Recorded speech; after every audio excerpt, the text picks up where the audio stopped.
And the results are in. That's right, all you wayward yoppers. The holiday season is over, and I would like to thank those of you who submitted your responses to the little survey that I put out in the last video. We had some very interesting responses to all that stuff. Maybe I'll get into that a little bit later, but I have some very good news.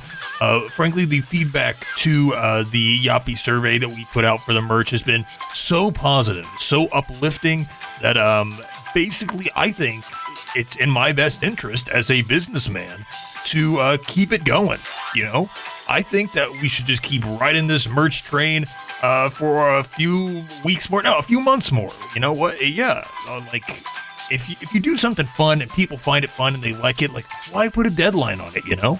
Let's just keep it rolling, see what happens. I hope nobody feels kind of betrayed because, in the last video I did say that it would be like a limited time thing that you had to order now. Maybe I have a bit more merch laying around than I thought. We had plenty of orders, don't get me wrong. Plenty of people ordered items. Burlap sacks, they don't grow on trees, like I said last time. They're not cheap. All this merch was very pricey, really hard to get my hands on, but we still have enough around that I'm just like, well, why not put that to use? It would be a shame to take all this leftover merch, not that there's a lot, it would be a shame to take that merch and just toss it away, toss it into the bin, I'm a bit more frugal than that. Now, yeah, some of the survey responses were a little confusing, I will admit. Like, I'm pretty sure that there's no credit card number out there that has 57 digits.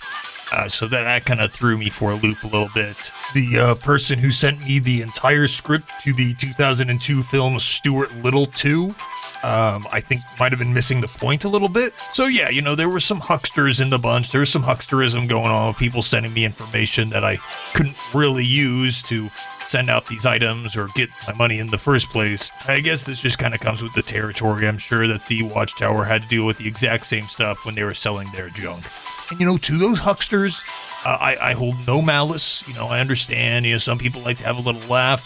And maybe you can come back in the future as an actual customer, because we still have some of this merch. It would be a shame to miss out on that just because you wanted to instead send me emojis of an eggplant, Still don't get that one. Meanwhile, all is silent on the Yoppie front, you might say. The Watchtower had some kind of big event where they reviewed some DC movie.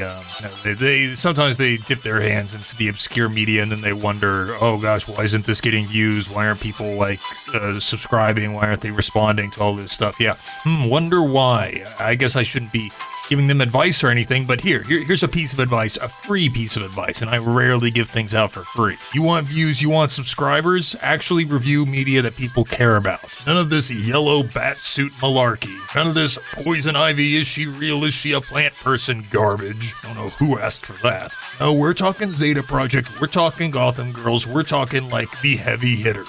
And even more embarrassingly, the Pod Tower's taken a little break after doing their whole review of the Mask of the Phantom Menace movie. Because I guess it's just so hard to sit down in front of a mic and give your thoughts on somebody else's hard work. You want to know who hasn't missed an upload date? Not even once? Yeah, that's right, Yopp Tower. Yopp Tower is always here for you exactly when you expect it, exactly when you want it. Everybody's after that Yopp. The Pod Tower, and I'm sure even the Watchtower to another extent. They just love to put stuff off, delay things, The Watchtower, their scheduling is just so nebulous. They put things off, things get delayed. They make all these excuses. Oh, we're burnt out after sinking untold numbers of hours into our content. Oh, we gotta put things off because somebody's sick. Oh, we gotta delay things because somebody's getting an invasive surgery procedure. What a bunch of hogwash. Then they have the audacity after these breaks to start their videos just begging people to watch their failing content. I swear so many of their videos open up with them saying oh, don't forget to watch this video, don't forget to check this out, guys, please, please, please. It sounds so desperate. I just cannot imagine what it must be like to live life like that, just begging people to, engage with your content and to help you out. It must be really demoralizing. And I think that will be their downfall. right, so with all this being said, guys, I think we're going to go ahead and end this episode, but please do not forget to check out that survey for the Yoppie merch. I'll put it in the description of this video. It's in the description of the last video, and I think I put it in the comments too. Like, check it out, guys. That survey, it's not going to be around forever. I mean, it might be around for a pretty long time, but not forever, and, I really need help, surviving the winter and, just day-to-day life, day-to-day activities. Help out the channel, help me out. I really need that engagement, so please just get on that. Send me real responses, actual responses, serious stuff, guys. No more Jules Verne poetry. I'm not a fan. Get on it, help me out, and we will be just best pals who will never meet and never talk to each other directly. And that's a Yoppie promise.